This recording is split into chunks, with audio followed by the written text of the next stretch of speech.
সবাই কেমন আছেন? আশা করি সবাই ভালো আছেন আর আমিও খুব ভালো আছি। তো সেই দিনটা চলেই এলো, মানে আমাদের রাজস্থানে যাওয়ার দিনটি। তো আজ আমরা এই যে বেরিয়ে পড়েছি, এখন এখান থেকে আমাদের ট্রেন ধরে শিয়ালদায় যেতে হবে, শিয়ালদা থেকে সোজা জয়পুরের ট্রেন। হয়তো এই চেনা রাস্তা দিয়ে আবারও একটা বছর পর হাঁটবো, চেনা সেই অলিগলি, চেনা বাজারটা, বাজারের সেই চেনা বিরিয়ানির দোকানের গন্ধটা আবার একটা বছর খুব টানবে সেই রাজস্থান থেকে। এখান থেকে 3 প্লেট বিরিয়ানি নেওয়া হলো। যেহেতু আমি ট্রেনের খাবার একদমই খেতে পারি না, তাই 3 জনের জন্য 3 প্লেট বিরিয়ানি নেওয়া হলো। দাঁড়ান, বিরিয়ানিটা নিয়ে নিই, তারপর স্টেশনের দিকে যাব। ট্রেনটা ওই এলো বলে। এই তো, এই হচ্ছে আমাদের গুমা স্টেশন। যেমন হাবড়া স্টেশনও আমার খুব পছন্দের, সেভাবে গুমা স্টেশনও আমার প্রিয় মানুষরা থাকে। সেই জন্য এই দুটো স্টেশনে গেলেই আমার মনটা কেমন আনচান করে ওঠে। চলুন দেখি ওইদিকে যাই যেখানে সবাই আছে। এই তো, এইখানে ছোট্টুকে বাবু কিছু টাকা দিচ্ছিল। আসলে যখন আমরা প্রত্যেকবার যাই তখন ছোট্টুকে বাবুই বেশি দেয়, কখনো কখনো ওর দাদা দেয়, আবার দেয় না। তো এবার হয়তো দেয়নি, শুধু বিরিয়ানি খাওয়ার টাকাটাই দিয়ে এসেছে। তাই এখানে কিছু কথাবার্তা বলছিলাম আমরা, আর আমার মুখটা দেখেছেন একদমই শুকিয়ে গেছে। মন না চাইলেও আমার যেতে হচ্ছে, তবে যেতে তো হতোই এবার। আর এদিকে ও আমার বোনকে ফোন করেছে ভিডিও কল, ভাইও ছিল সাথে, ওদের সাথে একটু কথা বলছিল, সাথে আমিও একটু বলে নিলাম। ভাবলাম লাস্ট ভিডিও কলে একটু আপনাদেরকেও দেখিয়ে দিই আর আমিও দেখে নিই।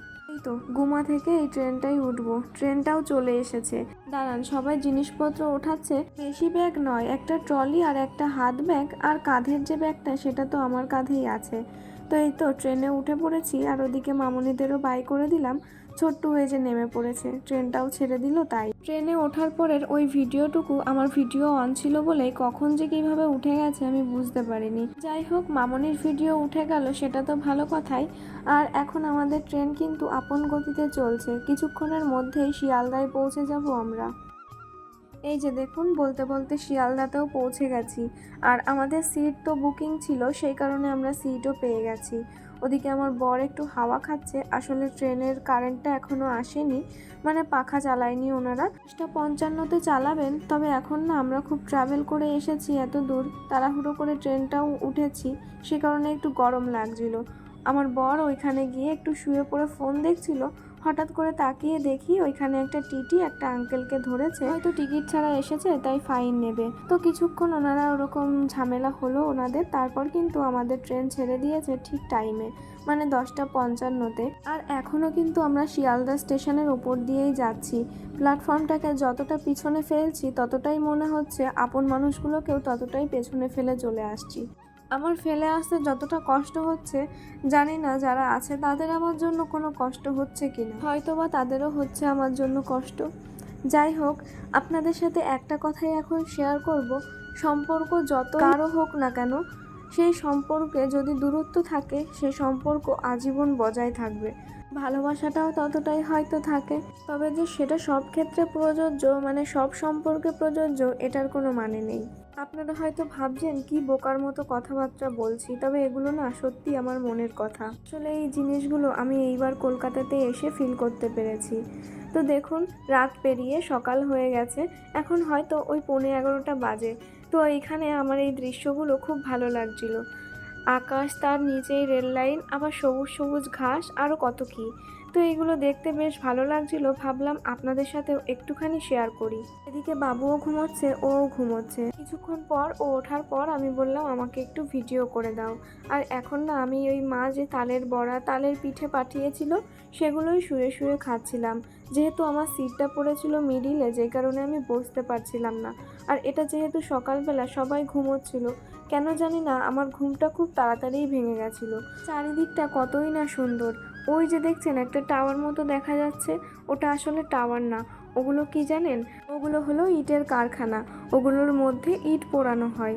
আমি না ছোটোবেলায় অনেকবার ওই ইটের কারখানার মধ্যে, মানে ওই যে লম্বা লম্বা ওগুলোর মধ্যে গেছি, কেননা আমাদের বাড়ির পাশেই ইট ভাটা ছিল।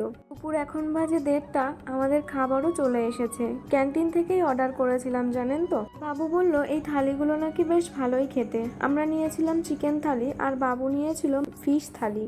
দুপুরের লাঞ্চও হয়ে গেছে ওগুলো দিয়ে। তারপর ও এখানে শুয়ে শুয়ে ফোন দেখছিল, আমি একটু ভিডিও করে নিলাম। একটা স্টেশনে দাঁড়ালো, তখন বর আমার জন্য সিঙ্গারা নিয়ে এলো, সাথে কাঁচা লঙ্কা। এই যে দেখুন, স্টেশনটা থেকে কিন্তু এখনও ট্রেন ছাড়েনি। ছোট্ট একটা স্টেশন, মানে ছোটোখাটো। ওভারব্রিজগুলো দেখুন, তবে ওভারব্রিজের নিচে বসে আছে রামভক্ত হনুমান। একটা নয়, 3-4টে আছে, তবে আমি ক্যাপচার করতে পেরেছি দুজনকে। ওই যে একজন বসে আছে, আর একজনকে দেখুন ট্রেন থেকে যে যা খাবার দিচ্ছিল ও সেটাই খেয়ে নিচ্ছিল। এখন না অনেকটা রাস্তা পেরিয়ে চলে এসেছি, ওই আগ্রা তাজমহল ওই অবধি চলে এসেছি। এখনও আসিনি, 5-6 মিনিটের দেরি। তবে এই যে জঙ্গল মতো জায়গাটা দেখছেন, এটার পাশেই একটা ফ্যাক্টরি মতো মনে হলো। এই যে ফ্যাক্টরি শুরুও হয়ে যাবে, তো এই ফ্যাক্টরিটার পরেই একটা নদী আসবে, তারপরে কিন্তু আগ্রা। আর কি নদী আসবে সেটা আমি বলছি। গঙ্গা, যমুনা, সরস্বতী 3 বোনকেই তো জানেন। সেই যমুনা নদীর ওপর দিয়ে এখন আমরা যাব। দাঁড়ান, একটু পরেই দেখাচ্ছি। তবে দেখুন, এই যে এগুলোর মধ্যেই আছে কিন্তু ফ্যাক্টরিগুলো। জানি না কিসের ফ্যাক্টরি, তবে আমি ভিডিও করে রাখলাম। অন্যবার যখন আসি এই টাইমে আমি তখন ঘুমিয়ে থাকি। তো দেখুন, এই তো এই যে যমুনা নদী চলে এসেছে। মা যমুনার ওপর দিয়ে এখন আমরা যাচ্ছিলাম। তবে নদীটাতে মনে হচ্ছে অনেকটা জল শুকিয়ে গেছে, কেননা মাঝে মাঝে দেখছিলাম চড়া পড়েছে। ওই যে দেখুন, দুইটে জায়গায় সবুজ সবুজ ঘাস মতো হয়ে গেছে। সম্ভবত চড়া পড়লেই হয়তো এরকম হয়। আর এই নদীটাও কিন্তু অনেক বড়, যেহেতু যমুনা নদী, বুঝতেই পারছেন। তো এর ওপর দিয়ে যে ব্রিজগুলো করা আছে তার ওপর দিয়েই কিন্তু আমরা যাচ্ছিলাম। এই ভিডিওটা করার জন্য আমি কখন থেকে বসে আছি ক্যামেরা অন করে। তবে ট্রেনের যিনি পাইলট, তিনি এত আস্তে আস্তে ট্রেনটি চালাচ্ছিলেন যে আমি পুরো অধৈর্য হয়ে গেছি। তারপর হঠাৎ করে ওই আসার পর নদীটা, বাবু বলল যে ওই তো নদীটা চলে এসেছে। ওদিকে ও আমাকে উপর থেকে ডাকছিল, আমাকে ডেকে দিয়ে ও আবার গেটের সামনে গেল কি একটা ভিডিও করতে। এই তো যমুনা নদীটাও প্রায় শেষ হয়ে গেছে। আর কতটা চড়া পড়েছে দেখুন। এই যে যেইখান দিয়ে দেখছেন সবুজ সবুজ, এই জায়গাটাও কিন্তু আগে জল হয়ে থাকতো, তবে জানি না কেন চড়া পড়ে গেছে এইভাবে। আপনাদেরকে তো বললামই, ও আমাকে ডেকে দিয়ে গেল গেটের কাছে এই ভিডিও করতে। ও ভেবেছিল তাজমহলের ভিডিওটা করবে, কেননা ট্রেনে বসে থাকলে, জানালায় তাকিয়ে থাকলে কিংবা গেটের সামনে দাঁড়ালে কিন্তু তাজমহলকে সুন্দরভাবে দেখা যায়। আর যেহেতু আমাদের ট্রেনটা থাকে রাতের বেলায়, মানে সন্ধ্যা লাগতে লাগতে আগ্রাতে ঢোকে, তাই খুব সহজেই ট্রেন থেকেই তাজমহলকে দেখা যায়, যেহেতু রাতে তাজমহলের সব আলো জ্বালানো হয়। তবে এতক্ষণ যে মহলটি দেখলেন ওটা না তাজমহল নয়। আপনারা তো সবাই জানেন তাজমহল সাদা কালারের। তবে এই মহলটা কী জন্য বানিয়েছে স্টেশনের পাশেই, জানি না। আপনারা কেউ জেনে থাকলেন একটু জানাবেন তো। এই যে এখন আমরা ট্রেন থেকে নেমে গাড়িতে উঠে পড়েছি। গাড়ি ডেকেছিল বাবু। এখানে আমার চোখ মুখ ফোলা ফোলা লাগছে, একটু মন খারাপও আছে, কেননা 15 দিন আগেই ঠিক এই গাড়িতে বসে ট্রেন ধরতে গেছিলাম, কলকাতাতে যাব, তাই একটু মনটা খারাপ। তো এদিকে বোনের সাথে ও চ্যাটিং করছে। আর কিছুক্ষণ দেরি, আমরা এই যে বাড়িতেও পৌঁছে গেছি। বাড়ি পৌঁছাতে পৌঁছাতে আমাদের 11:30 বেজেই গেল। আর গাড়িটাও যেহেতু চলে যাবে, এদিকে না সবাই 8টা বাজতে বাজতে ঘুমিয়ে পড়ে। সেই কারণে এই পাড়াতে এখন কেউ জেগে নেই। আমরা যেহেতু অনেক দিনই ছিলাম না বাড়িতে, সেই কারণে আমাদের লাইটটাও খুলে রাখা হয়েছে। তো এখন লাইট লাগাতে হবে, তারপর ঘুমোতে হবে। চলুন দেখি, ও ঘরের তালা খুলে তো জিনিসপত্র ঢোকানো হলো, এ ঘরে তো আমাদের দুজনকে ঢুকতে হবে। তালাটা খুলে নিলাম, যাই এবার আমার ঘরে যাই। 15টা দিন এই ঘরটা ছাড়া, যে রকমই হোক ঘরটা, তবে অনেক মায়া পড়ে গেছে। চলুন তবে দেখা হবে পরের ভিডিওতে, সবাই ভালো থাকবেন।